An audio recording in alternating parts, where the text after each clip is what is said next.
নমস্কার, আমার নাম প্রসেনজিৎ চৌধুরী। আমার বাড়ি পংবাড়ি। আমি একজন ভারতীয় জনতা পার্টির কার্যকর্তা।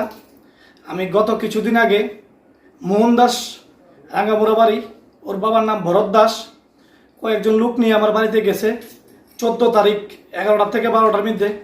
আমার কইছে যাতে আমি কোনো কাজে ডোপিং না করি। তারপরে দিয়া আমি 2টা কাজে করছি পরে কইছে যদি করা পরে সামনে বেদা লইব।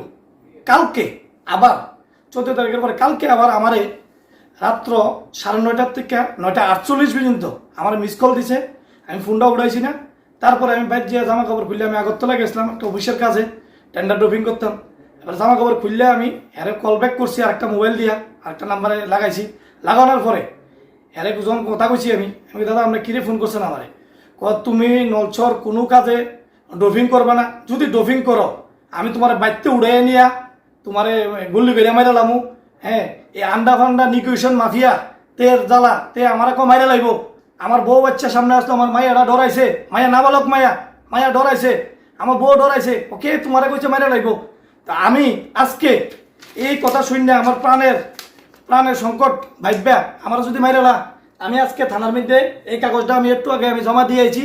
আমার ভাইয়ের লোক কথা কইছি, আমার ভাইয়ের লোক কথা কওয়ানোর পরে আমার ভাইয়ের কাগজটা লেখা দিছে পরে আমি এই কাগজটা এখন থানার মধ্যে জমা করছি। থানা কইছে ইনকোয়ারি করে দেখবো, দেখে কাউকে আমার রিসিপ্ট দিব।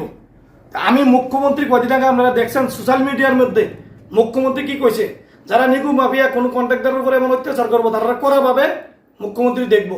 আমি মুখ্যমন্ত্রীর কাছে করজোর আবেদন, আজকে বিজেপি কইরা আজকে আমারে মারানোর লাগে আমার ধমকাইতেছে নিগু মাফিয়া।